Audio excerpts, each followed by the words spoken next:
One of the greatest injustices in Premier League history. A guy who won everything was a crucial part of one of the greatest teams of the modern era, and still was constantly forgotten. Today, I'm going to show you why Michael Carrick is, without a shadow of a doubt, the most unjustly treated player in Premier League history. Make sure to hit like, subscribe to the channel, and of course to share this video with that friend of yours who only values media-highlighted players. Let's get into it. To understand the greatness of Michael Carrick, we need to go back to July 11, 1981. Carrick was born in Wallsend, a small town in the northeast of England. From a very young age, he already showed above-average game vision. But listen, he wasn't that flashy player.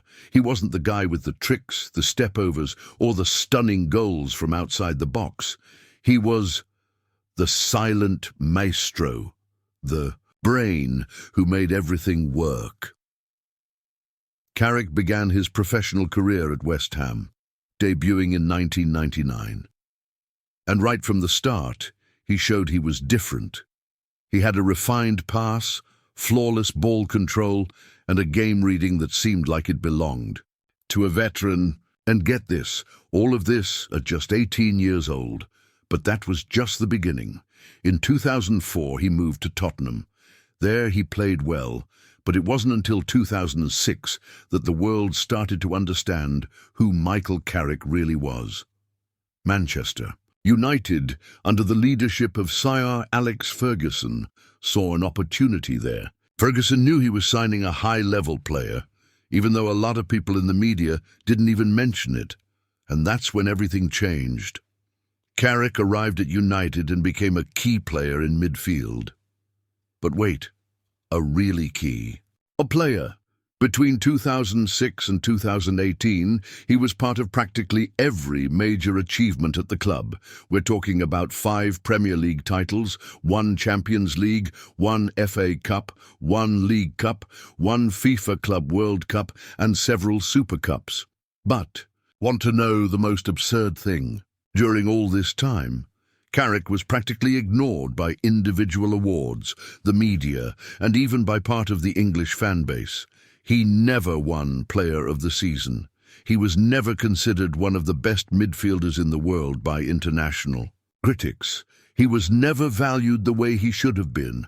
But why? Because Carrick wasn't media-friendly. He didn't do funny commercials. He didn't have flashy hair. He didn't argue with referees. He didn't get involved in controversies. He just did his job, and he did it very well. While the media fawned over players who made flashy plays, Carrick was there, quietly organising the team, starting plays, protecting the defence, and giving freedom to stars like Cristiano Ronaldo, Wayne Rooney, and Paul Scholes to shine. And now comes the saddest part. Even with all this importance, the England national team treated Carrick like he was just any player. He was called up for 2 World Cups, but barely played. In the 2006 World Cup, for example, he played just 1 match. In 2010, he sat on the bench while England was embarrassingly eliminated by Germany, and the most infuriating part, many coaches preferred more physical and intense players, like Gareth Barry, Scott Parker, or even Jordan Henderson, leaving Carrick out as if he were a luxury. But let's look at the numbers. Carrick has over 400 games for Manchester United. He won 21 titles with the club. In 2013, he had one of the most solid seasons of his career, being named to the Premier League Team of the Season. But guess what? Hardly anyone reported on it. No major awards were given. No recognition worthy of him. You know who spoke about this? None other than Paul Scholes. Scholes himself said that Carrick was one of the most intelligent players he ever played with, and Scholes played with legends. There was also Ryan Giggs, who said, Carrick not only made us play better, but he made us more confident. Rooney also praised Carrick as a thinker of the game. But still, the media stayed blind. Michael Carrick was the kind of player who made others shine. He didn't need the spotlight, but he deserved all of it. And you know what else? Carrick was one of the few English players who managed to evolve tactically to fit the modern style of play. While many still relied on strength and aggression, Carrick was already anticipating passing lanes, occupying spaces intelligently, and using positioning as a weapon. He was an English Xabi Alonso, but without the prestige, a Busquets without the fame, and Pirlo without the glamour. But what really hurt football fans who truly understand the game was that Carrick retired in 2018, and his farewell was as silent as his career. No packed stadiums chanting his name, no media exalted his story, just a quiet thank you. One of the greatest of his generation, and treated like a supporting player. But today, here, in this video, we change that story. Today, we give Michael Carrick the recognition he's always deserved, because Michael Carrick is the most underestimated, most ignored, and most unjustly treated player in Premier League history. And this is unacceptable. Master of midfield, the engineer of silent victories, the player who had it all, accept the recognition. And now we're going to dive even deeper, because there's much more you need to know. Carrick was the kind of player who thought 2, 3 moves ahead. Before the ball even arrived, he already knew where to pass it. He was the link between defense and attack, the true translator of Ferguson's attacking football. But this doesn't show up in goal or assist stats. It shows up in the overall functioning of the team. And the most curious thing, when Carrick didn't play, Manchester United suffered. And that's a fact. In several matches where he was absent due to injury or tactical decisions, the team lost its consistency. The midfield turned into a hole, and as soon as he returned, organization came back too. This isn't a coincidence.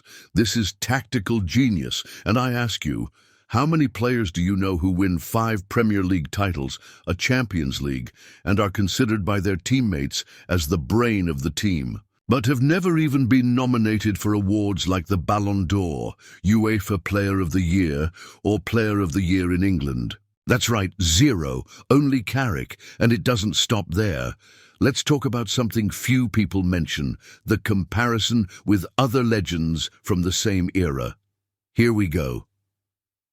Between 2007 and 2011, the Manchester United midfield had players like Paul Scholes, Ryan Giggs, Darren Fletcher, Anderson, Owen Hargreaves, and even Tom Cleverley. But who was the balance point? Always him, Carrick. While Scholes pushed forward into attack, it was Carrick who stayed behind, protecting the defence. While Giggs ran down the wings, it was Carrick who started transitions with fast and deadly passes through the middle. While the attackers shone in the spotlight, he was the hidden architect. And if you doubt it, check out this stat. Carrick had one of the highest pass completion rates in Premier League history. We're talking about seasons with over 92% passing accuracy. That's right, 92%. And it wasn't just sideways passes. These were vertical passes, cutting through lines, breaking markers with a surgical efficiency. And you know what's even more incredible? Even so, he was never named Player of the Month. You heard that right, never. A player with over 12 seasons at one of the biggest clubs in the world and no individual league awards. It's painful, right? But let's talk about how he was viewed by coaches. Sir Alex Ferguson once said, "Carrick is the natural successor to Scholes, but with even more tactical discipline." And that's coming from one of the greatest coaches in history, huh? In fact, when Scholes retired for the first time in 2011, it was Carrick who completely took charge of the midfield. And it was with him that United won the 2013 Premier League, the last title of the Ferguson era. That season he was considered the most consistent player in the squad, and still, the media stayed silent. Now, pay attention to this. In 2013, the great Xabi Alonso, an icon of Liverpool, Real Madrid and Bayern, said in an interview, If Carrick were Spanish, he would have been a starter for the national team for a decade. Look at that. The competition in England was unfair. Gerrard, Lampard, Scholes, Barry, Milner, all with more aggressive, media-friendly profiles. But none of them had the football IQ that Carrick offered. The truth is, he was misunderstood, and the injustice didn't stop at the national team or the awards. Even Manchester United fans took a while to recognise his importance. In his early years, many thought he just passed the ball sideways. But who understands football knew that was pure tactical arrogance. He chose the right passes. He controlled the tempo of the game. He was like a conductor in an orchestra. And here's another painful truth. Carrick had one of the most successful careers in Premier League history. He won 21 titles with United. Yes, 21. And still, he's rarely mentioned in lists of the greatest English midfielders of all time.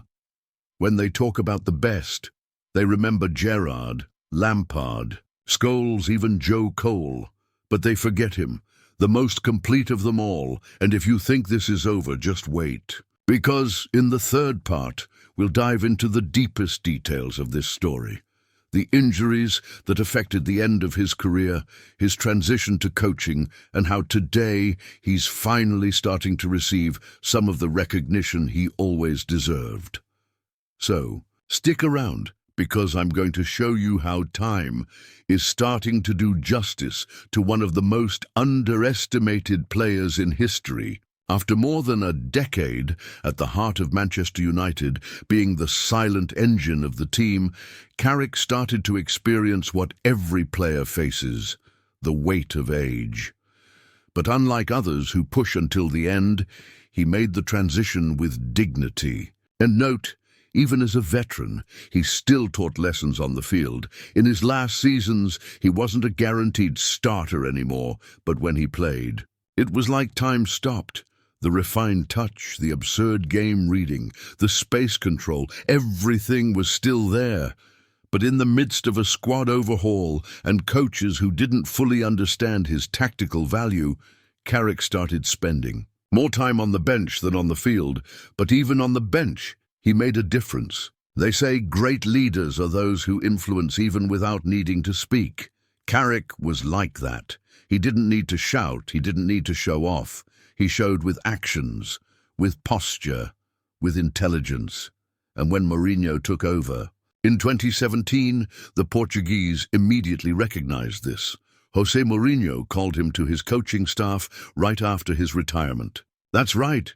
Carrick didn't even have time to catch his breath. One day he was on the field, and the next he was sitting on the bench as part of the staff. Because Carrick's brain could not be lost.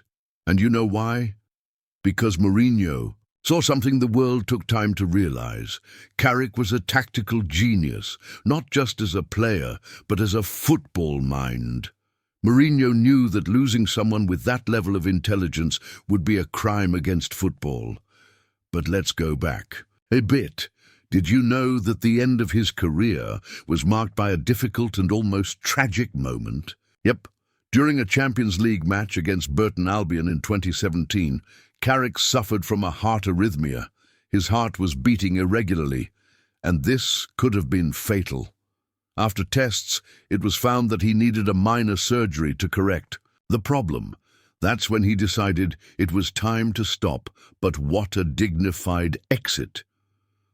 He ended his career with over 500 games for Manchester United, 21 titles won, and a legion of teammates who considered him a silent giant. Giant, that's the word. And look at what happened after that. Carrick started growing as a coach. He learned from Mourinho, then from Solskjaer, and when the Norwegian was sacked in 2021, guess who became Manchester United's interim coach? He did, Michael Carrick.